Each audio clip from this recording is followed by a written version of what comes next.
কিন্তু যারা দুনিয়ার মেঝে মানুষের ভালোবাসে, মানুষের কল্যাণ করবে, ন্যায় বিচার থেকে মানুষের ইমাম আদেল।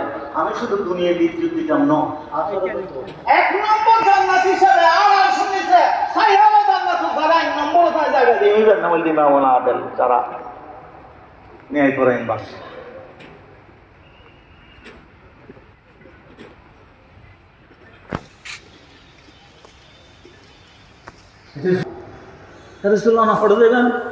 হয়তো তুই আর কবর দেবে আর মসজিদ দেবে, আর কিছু না।